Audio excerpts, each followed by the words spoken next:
L'émission suivante est produite avec la participation de bénévoles. Bonne émission.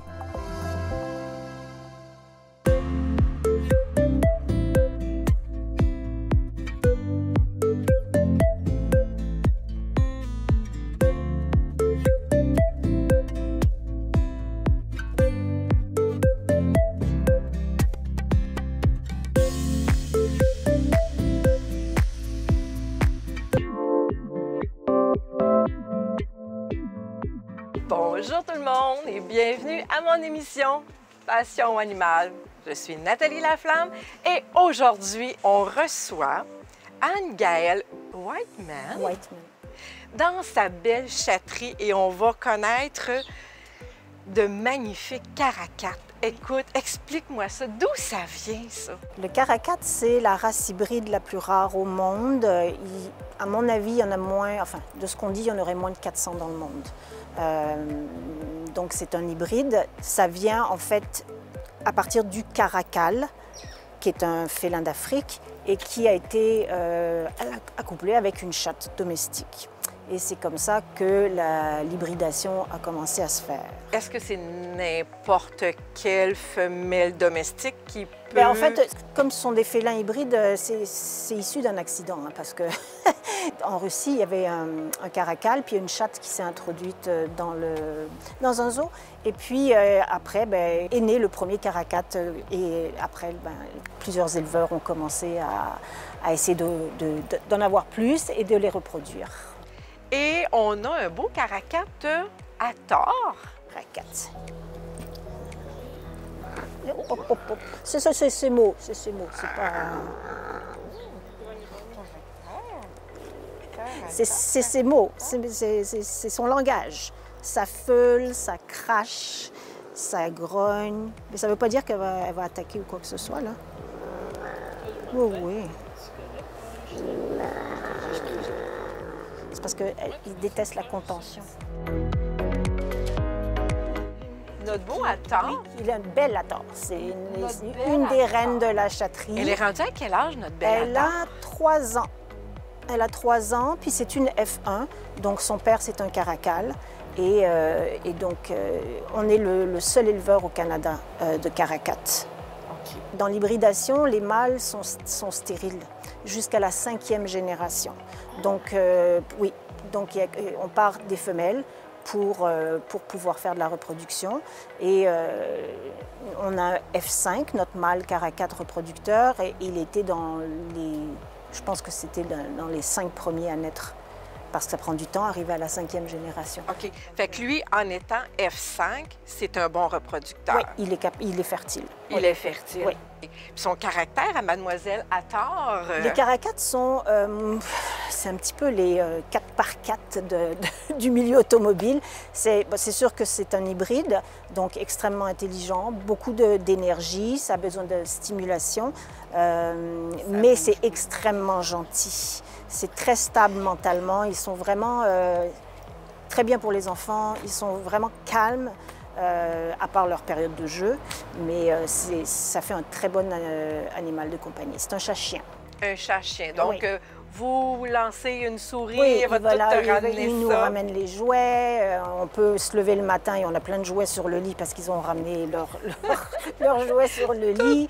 Ils allument la télévision, ils ouvrent les portes d'armoire. Oui, si on veut un chat patate, comme on dit ici au Québec, ou vraiment mollo, prenez pas des hybrides parce que ce sont des chats qui sont très actifs. Oui, très actifs, besoin de stimulation. S'il n'y a pas assez de stimulation, bien, ils vont faire des bêtises. OK, ça fait des bêtises. C'est bon, ça.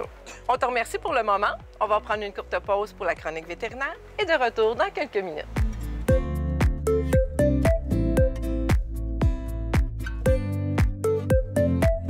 Bonjour! Aujourd'hui, nous allons parler de la chronique vétérinaire avec Dr Jessica Pinard-Simon. Bonjour, Jessica! Bonjour! Aujourd'hui, on va parler du chat. Donc, toi, dans ta belle carrière, c'est quoi les maladies de chat que tu as rencontrées le plus particulièrement? Les problèmes urinaires. Les problèmes urinaires, j'en vois toutes les semaines, plusieurs fois par semaine. Ce qui revient souvent, c'est beaucoup le milieu de vie des chats. Les chats ne sont pas faits pour vivre dans la maison, ils sont faits pour vivre dehors, dans la nature. C'est des animaux qui doivent marquer leur territoire, chasser.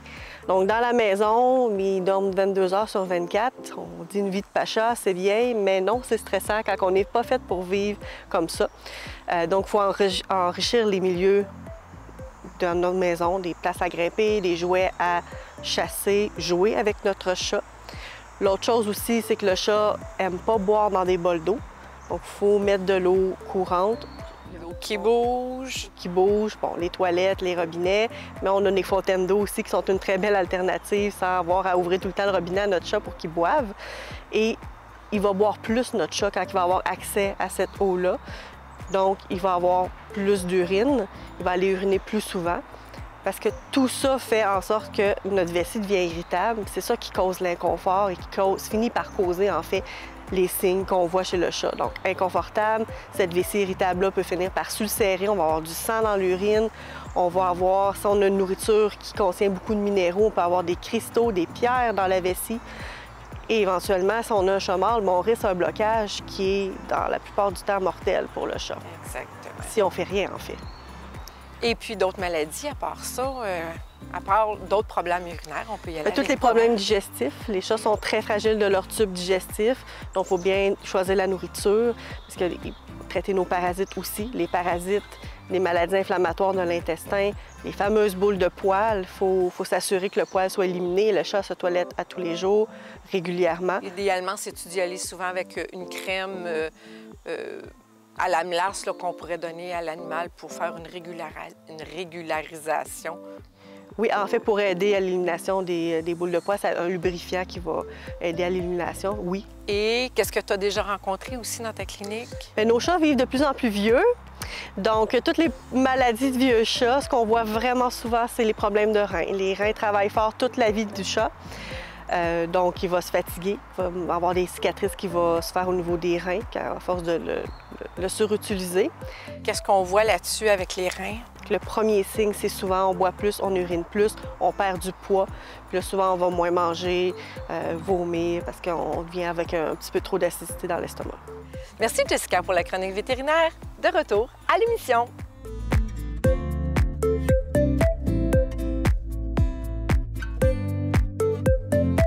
Bon retour. Donc, on voulait parler de nos caracas.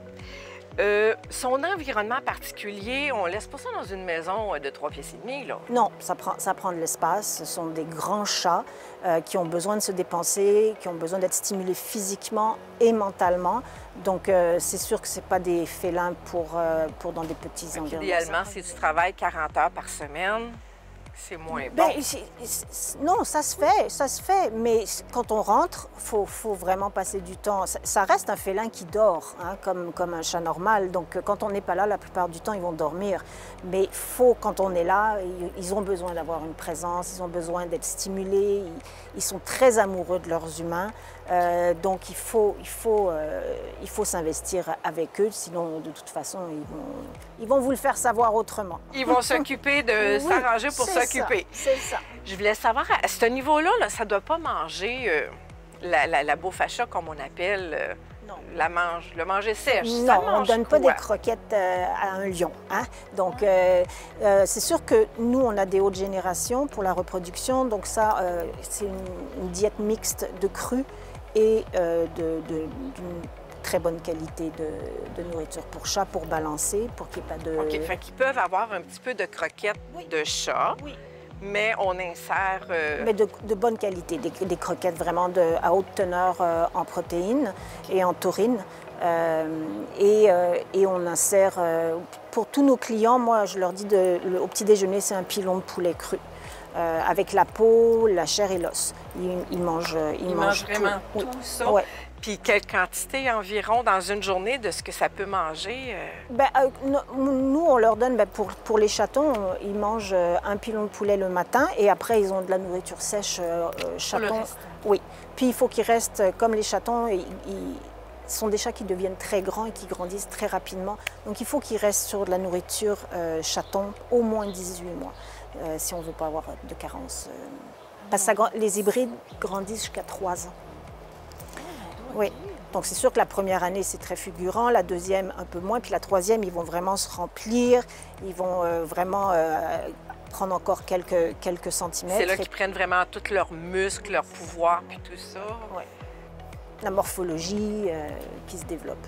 Est-ce qu'ils ont des problèmes de santé particuliers? S'ils ont une bonne alimentation, non. Ben, c'est comme n'importe quel autre animal de compagnie, quoi, finalement. Il n'y a pas de maladie particulière. Le caracat est très résistant et très fort. Donc, il n'y a pas de maladie en tant que telle, mais n'importe quel animal peut tomber malade de toute façon. Mais c'est résistant, le caracat. Très résistant. Et la durée de vie de ces charmants animaux?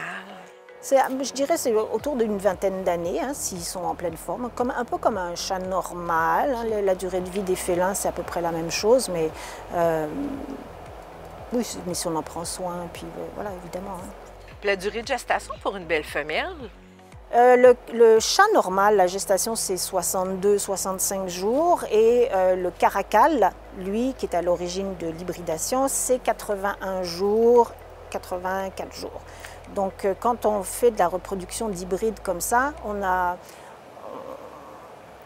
ne sait jamais si le chaton va être prématuré ou s'il va passer un peu trop de temps dans le ventre de sa maman, parce que là, on a quand même un gap d'une vingtaine de jours, là, pratiquement, là, ou 15 jours. Donc, faut être prêt à toute forme d'éventualité. Elle, c'est la F1, elle est à tort, elle est à peu près à 79 jours. 79 jours.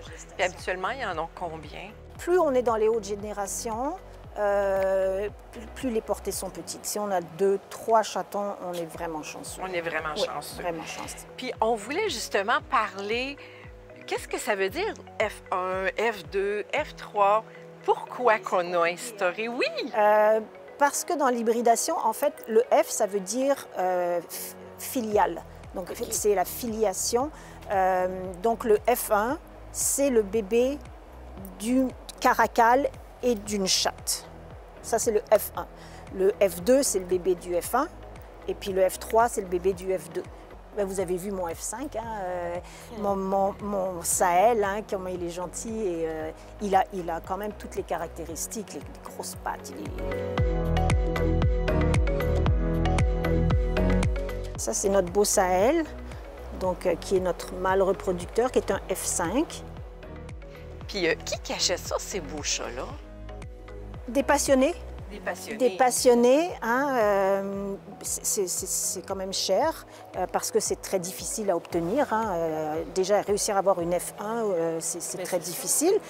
Donc, des passionnés, des gens qui recherchent et qui s'éduquent aussi, hein, parce que faut comprendre que c'est quand même une psychologie qui peut être un peu différente. Ce sont des chats qui n'aiment pas la contention. Okay. Donc, comme tout à l'heure, j'avais à tort, mais elle n'était pas contente parce que je la tenais. Donc, ça. Contention visuelle, contention spatiale, oui. Fait que c'est pas vraiment des chats que tu vas te coucher puis que ça va venir s'installer sur toi. Oui? Oui. OK. Mais quand ils veulent. Quand ils veulent. Ouais. Mais nous, on dort dans notre chambre, on n'a plus... Oh, il va se débrouiller. On dort avec beaucoup de chats dans notre lit, mais non, ils adorent leur humain. Ils adorent leur humain, mais ça reste que c'est un chat qui a besoin d'action aussi. Oui.